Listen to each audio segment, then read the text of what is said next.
ಹಾಗೆ ನಿಂತಿರಿ. ಜಯ ಭಾರತ ಜನನಿಯ ತನುಜಾತೆ ಜಯ ಹೇ Kannada. I would request all of you to kindly rise for the state anthem. ನಾಡಗೀತೆ. ಡ್ರೋನ್ ಎಲ್ಲ ಬಂದ್ ಮಾಡಬೇಕು ದಯವಿಟ್ಟು. ಡ್ರೋನ್ ಕ್ಯಾಮರಾದವರೆಲ್ಲ ತೆಳಗಡೆಸಿ ದಯವಿಟ್ಟು. ನಾಡಗೀತೆ. I would request our friends in the console to play the ನಾಡಗೀತೆ. Request all of you to kindly rise. ಎಲ್ಲ ದಯವಿಟ್ಟು ನಾಡಗೀತೆ ದಯವಿಟ್ಟು ಎಲ್ಲ ನಿಂತ್ಕೋಬೇಕು. ನಾಡಗೀತೆ ಈಗ ದಯವಿಟ್ಟು ಎಲ್ಲ ತಾವು ನಿಂತ್ಕೋಬೇಕು.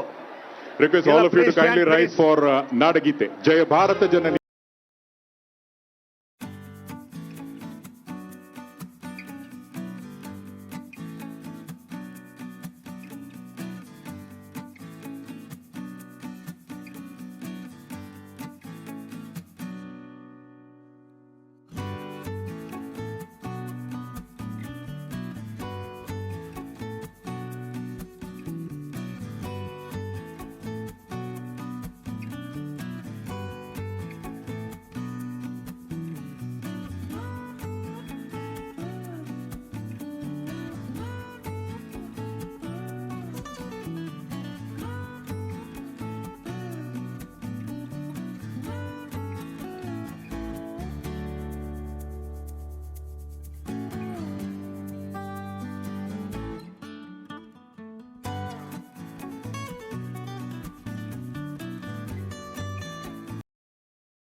ದಯವಿಟ್ಟು ಎಲ್ಲ ಕುಳಿತುಕೊಳ್ಬೇಕಾಗಿ ವಿನಂತಿ. ಇದೀಗ 18 ವರ್ಷಗಳ ಕಾಲ ಕಾದ ಮೇಲೆ ಇದೀಗ ಕನ್ನಡಿಗರಿಗೆ ಅತ್ಯಂತ ಸಂತೋಷವಾಗಿರ್ತಕ್ಕಂಥ ಸುದ್ದಿ ಬಂದಿದೆ. RCB ಚಾಂಪಿಯನ್ಸ್ ಆಗಿ ಹೊರಬಂದು ಕರ್ನಾಟಕ ಬೆಂಗಳೂರಿಗೆ ಆಗಮಿಸಿದೆ. ಕರ್ನಾಟಕ ಸರ್ಕಾರದ ಪರವಾಗಿ ತಮಗೆಲ್ಲರಿಗೂ ನಿರೂಪಕನಾದ ನಾನು ಶಂಕರ್ ಪ್ರಕಾಶ್ ಈ ಐತಿಹಾಸಿಕ ಕಾರ್ಯಕ್ರಮಕ್ಕೆ ಆದರದ ಹೃತ್ಪೂರ್ವಕ ಸ್ವಾಗತ ಸುಸ್ವಾಗತ. Very hearty welcome to all of you ladies and gentleman, boys and girls. ಈ ದಿನದ ಈ ನಮ್ಮ ಹೀರೋಸ್ಗಳಿಗೆ ಇದೀಗ ಕರ್ನಾಟಕ ರಾಜ್ಯದ ಘನತೆವೆತ್ತ ರಾಜ್ಯಪಾಲರು ಶ್ರೀ ತಾವರ್ ಚಂದ್ ಗೆಹ್ಲೋಟ್, ಮುಖ್ಯಮಂತ್ರಿಗಳಾದ ಶ್ರೀ ಸಿದ್ದರಾಮಯ್ಯ ಹಾಗೂ ಉಪಮುಖ್ಯಮಂತ್ರಿಗಳಾದ ಶ್ರೀ DK ಶಿವಕುಮಾರ್ ಅವರು ಗೌರವವನ್ನು ಅರ್ಪಿಸಬೇಕಾಗಿ ವಿನಂತಿ. ಮೊಟ್ಟ ಮೊದಲನೇದಾಗಿ ನಾಯಕನಾದ ರಜತ್ ಪಾಟಿದಾರ್.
ಅವರಿಗೆ ಗೌರವದ ನಂತರ ಎಲ್ಲ ಆಟಗಾರರು ಇಲ್ಲಿ ಆಗಮಿಸಿದ್ದಾರೆ. I will take all their names in unison. ನೀವೆಲ್ಲರೂ ಒಂದೊಂದು ಹೆಸರು ಕೇಳಿದಾಗ್ಲೂ ಜೋರಾದ ಚಪ್ಪಾಳೆಯನ್ನ ತಟ್ಟಬೇಕಾಗಿ ವಿನಂತಿ. ಈಗಾಗಲೇ ನಾಯಕ ರಜತ್ ಪಟಿದಾರ್ ಹಾಗೂ ವಿರಾಟ್ ಕೊಹ್ಲಿ ಅವರಿಗೆ ಗೌರವವಾಗಿದೆ. ಉಳಿದಿರ್ತಕ್ಕಂಥ ಎಲ್ಲ ಆಟಗಾರರಿಗೂ ಇದೀಗ ಗೌರವವನ್ನು ಅರ್ಪಿಸಲಾಗತ್ತೆ. Yash Dayal, Bhuvneshwar Kumar, Jitesh Sharma, Mayank Yadav, Krunal Pandya, Suyansh, Mohit, Swastik, Rasikh, Manoj, Swapnil, Tim David, Liam Livingstone, Devdutt Padikkal, Dinesh Karthik, Abhinandan, Mayank Blessing, Praveen, Prathamesh, Rajesh Menon, Nikhil Sosale ಹಾಗೂ ಕೋಚ್ ಆಗಿರ್ತಕ್ಕಂಥ ಆಂಡಿ ಫ್ಲವರ್.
ನೋಡ್ತಾ ಇದ್ರೆ ಯಾಕೋ ಒಂಥರ ಬೇಸರ ಆಗ್ತಾ ಇದೆಯಪ್ಪ.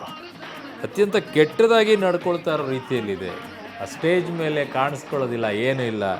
ಇಷ್ಟೆಲ್ಲ ಖರ್ಚುಗಳನ್ನು ಮಾಡಿಯೂ ಕೂಡ ಸರ್ಕಾರಗಳು ವೇದಿಕೆ ಮೇಲೆ ಯಾರು ಅವೆಲ್ಲ ಅಷ್ಟೊಂದು ಜನ ನಿಲ್ಲಿಸ್ಕೊಳ್ತೀರಾ? ಮಾಡೋಕ್ಕೆ ಕೆಲಸ ಇಲ್ವಾ? ರಾಜ್ಯದ ಮರ್ಯಾದೆಯನ್ನು ಹಾಳು ಮಾಡ್ತಿರಲ್ರಿ. ಸರ್ಕಾರ ಅಭಿಮಾನಿಗಳು ಬಂದಿದ್ದಾರೆ, ಅವ್ರ ಸ್ಫೂರ್ತಿ, ಅವ್ರ ಎಂಜಾಯ್ಮೆಂಟ್ ಬೇರೆ. ಅಲ್ಲಿ ಮರ ಏರಿದ್ದಾರೆ, ನೀವು ಹಂಗೆ ಮಾಡ್ತಾ ಇದ್ರಲ್ಲ. ಸ್ಟೇಜ್ ಮೇಲೆ ಇರೋರೆಲ್ಲ ಅವ್ರನ್ನ ಅಷ್ಟು ಕರೆಸಿದ್ದೀರಾ, ಅಷ್ಟೆಲ್ಲ ಮಾಡ್ತಾ ಇದ್ದೀರಾ. ಏನು ಚೆನ್ನಾಗಿ ಮಾಡಬೇಕಾದಂಥ ಕಾರ್ಯಕ್ರಮ ಅದು.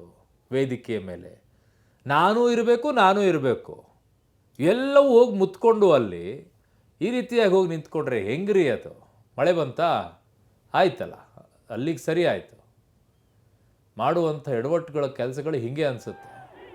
ಗೊತ್ತಾಗಲ್ವ ಒಂದೊಂದ್ಸಲ ಏನು ಮಾಡಬೇಕು ಏನಿಲ್ಲ ಅಂತ ಹೇಳಿ. ಏನರಪ್ಪ, ಅಲ್ಲಿ ವೇದಿಕೆ ಮೇಲೂ ಅಧ್ವಾನ, ಈಗಲೂ ಅಧ್ವಾನ. ಹೌದು, ಇದು ಯಾವ ಪ್ಲ್ಯಾನ್ಗಳು ಕೂಡ ಇಲ್ಲದೆ ಮಾಡುವಂಥದ್ದು ಇದೆಯಲ್ಲ. ಅಲ್ಲೊಂದು ಮಳೆ ಬಂದರೂ ಕೂಡ ನಿಂತ್ಕೊಳ್ಳೋ ರೀತಿಯಲ್ಲಿ ಒಂದು ಹಾಕ್ಸ್ಕೊಳ್ಳೋಕ್ಕೂ ಬರಲ್ಲ. ಹಿಂದುಗಡೆ ವಿಧಾನಸೌಧ ಕಾಣಲ್ಲ ಅಂತ ಹೇಳಿ ಒಂದು ಇಂಡೋರಲ್ಲಿ ಎಲ್ಲಾದರೂ ಒಂದು ಕಾರ್ಯಕ್ರಮ ಮಾಡಬೇಕು, ಸನ್ಮಾನ ಮಾಡಿಸ್ಬೇಕು. ಅದಾದ ನಂತರ ಜನ ಇರುವಂಥ ಜಾಗಗಳೆಲ್ಲ ತರಬೇಕು. ಆ ಪಾಪ ಈಗ ಅಲ್ಲಿ ಕ್ರೀಡಾಂಗಣದಲ್ಲಿರುವಂಥ ಜನ ಅಲ್ಲಿ ಕಾಲು ತುಳಿದಕ್ಕೆ ಅಲ್ಲಿ ಸತ್ರು. ಇಲ್ಲಿ ವಿಧಾನಸೌಧ ಮುಂದೆ ಬಂದಿರುವಂಥ ಅಭಿಮಾನಿಗಳೆಲ್ಲ ಈಗ ಒದ್ದಾಡಬೇಕು. ಅನ್ಪ್ಲಾನ್ಡ್ ಆಗಿ ಒಂದು ಶಿಸ್ತು ಅನ್ನುವಂಥದ್ದೇ ಇಲ್ಲ. ಸರ್ಕಾರದಲ್ಲೂ ಶಿಸ್ತಿಲ್ಲ, ಅವ್ರು ನಡೆಸುವಂಥ ಕಾರ್ಯಕ್ರಮಗಳಲ್ಲೂ ಶಿಸ್ತಿಲ್ಲ. ಇದು ಸರ್ಕಾರಿ ಕಾರ್ಯಕ್ರಮನ ಅಂತ ಹಂಗೆ ಅನಿಸ್ತಾ ಇದೆ. ಎಲ್ಲವೂ ನಾನು ಬರ್ತೀನಿ ನೀನು ಬರ್ತೀನಿ, ಅಲ್ಲಿ ಮಾಡಕ್ಕೆ ಕೆಲಸ ಇಲ್ಲ ಅವ್ರಿಗೆಲ್ಲ. XMLAಗಳಿದ್ದಾರೆ, ಅವು ಬಂದು ನಿಂತ್ಕೊಂಡಿದ್ದಾರೆ. ಆಮೇಲೆ ಹೋಗಿ ಅವ್ರನ್ನ ಮೀಟ್ ಆಗಿ ಮಾಡಕ್ಕಾಗಲ್ವಾ? ಏನ್ ರಾಜ್ಯದ ಮಾನ ಯಾಕೆ ಹರಾಜ್ ತೆಗಿಬೇಕು ಅಂತ ಇದ್ರೆ ಅರ್ಥ ಆಗಲ್ಲ ನಮ್ಗೆ.